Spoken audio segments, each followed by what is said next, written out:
दिया गया है।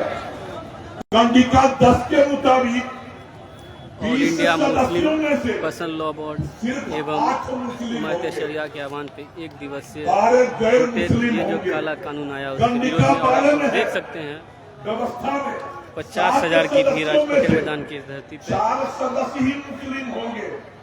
चेयरमैन के खिलाफ और विश्वास का प्रस्ताव लाकर सहरसा नगर निगम सहित सहरसा जिला के 10 प्रखंड चाहे सभी लोग का तहे दिल से शुक्रगुजार हूँ जो आप इस काला कानून पे एक चोट लगाने आए हैं। हम सरकार से गुजारिश करते हैं इस काला कानून को वापस लें।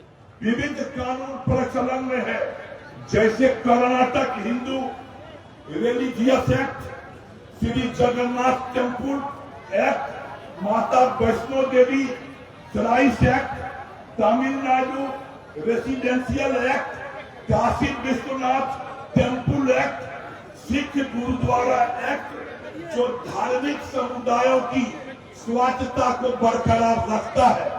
तो सिर्फ ये वक्फ संशोधन बिल में ऐसा करना ये देश हित में नहीं है, हम इसका विरोध करते हैं। दूसरी बात, सक्षम कमेटी की रिपोर्ट में कहा गया है कि 5,57,052 एकड़ जमीन है वक्फ बोर्ड के पास में, लेकिन इसका बड़ा हिस्सा मस्जिद नमाज की जगह पर है, दरगाह सूफी धर्म स्थान है, ईदगाह सामूहिक नमाज की जगह है, कब्रिस्तान सब दफनाने की जगह है, खानका धार्मिक शिक्षा का घर है, इमाम बाड़ा सामूहिक मातम के लिए सिया का स्थान है, मकबरा स्मारक है, असुर खाना सिया की रीति रिवाज का स्थान है, और अंजुमन संगठन समिति है जहां ये जमीन है हमारी। मैं आपको बताऊं कि हिंदू धर्म संस्थान के पास में सिर्फ 47 लाख 35 एकड़ जमीन है, 47 लाख, जहां तमिलनाडु में 47,800 एकड़ जमीन है, आंध्र प्रदेश में 45,65,000 एकड़ जमीन है, और तेलंगाना में 87,235 एकड़ जमीन है। अलावे तिरुपति देवस्थान के पास 7,213 एकड़ जमीन है। भाजपा और आरएसएस झूठ प्रचार सच सामने है, इसलिए हम ये मांग करते हैं कि वक्फ संशोधन अधिनियम सिर्फ एक धर्म के खिलाफ, एक व्यक्ति के खिलाफ, एक समुदाय के खिलाफ है, और ये इस देश में चलने वाला नहीं है। आगे दूसरी बात, मैं 2 मिनट का समय आपसे और लूंगा, बैठ जाइए, कहा आगे बैठ जाइए, खत्म करूंगा। देखिए 2014 से जब से इस देश में भारतीय जनता पार्टी की सरकार आई है, उसका एकमात्र काम है मुसलमान के खिलाफ, एक समुदाय के खिलाफ षड्यंत्र रचना। 3 तलाक, CAA, NRC और NPR आपने पहले लाया। आप बराक ओबामा अमेरिका के राष्ट्रपति ने कहा, मोदी जिस तरह से इस देश में एक समुदाय के खिलाफ ये साजिश रच रहे हैं, ये हिंदुस्तान की पीछे चले मैं कहना चाहता हूँ, पहलगाम में हमला हुए और इस हमले का पूरा देश विरोध करता है। निश्चित रूप से पाकिस्तान आतंकवाद की जननी है, आतंकवाद का पोषक है। पूरा भारत इसके खिलाफ जो कार्रवाई हो करने के लिए एक टाइम पे खड़ी है।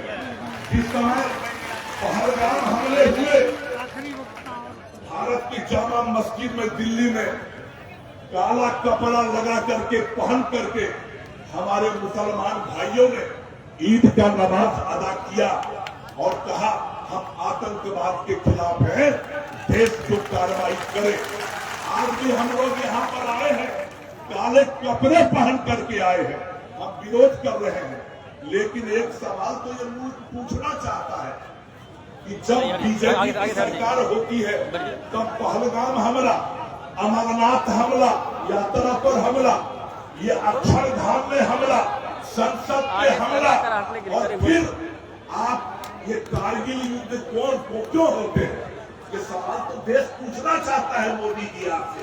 इन सवालों के जवाब तो देने पड़ेंगे। एक अधिकारी ने हमसे कहा कि ओम प्रकाश जी जरा बताइए, आप ये करने जा रहे हैं, अगर पाकिस्तान से युद्ध हो गया तब भी करिएगा क्या? हमने उनको कहा, एक राहत इंदौरी के स्केल में मैंने उनको जवाब दिया, सरहदों पे तनाव है क्या? अरे जरा पता तो करो, चुनाव है क्या? चुनाव है क्या?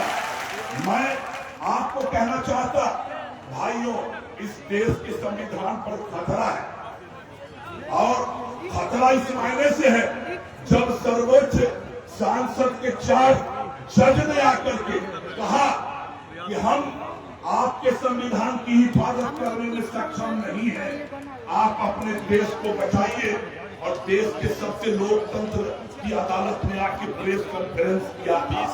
इसलिए मैं ये कहना चाहता हूं, हम मुसलमान भाई, हम सबने आजादी की लड़ाइयां लड़ी है। जाकर के कोई देख ले इंडिया गेट पर, इस देश को अंग्रेजों से भगाने में हमने शहादत दिया है, हमने कुर्बानियां दी है। इतिहास के पन्नों में दर्ज है। अगर तुम मिटाओ ना, तुम हटाओ, तुम कर सकते हो मुगल सराय स्टेशन का नाम बदल दो, मुगल गार्डन का नाम बदल दो, जो बदलना चाहते हो बदलो, तुम बदलते रहो। लेकिन मैं ये कहना चाहता हूं, भारत की मिट्टी में जो हिंदू, मुस्लिम, सिख, ईसाई, जैन, बौद्ध, बैरागी, यहूदी और पारसी ने मिलकर जो इतिहास लिखा है, भैया मिट्टी से मोदी को उसको मिटा नहीं सकते। और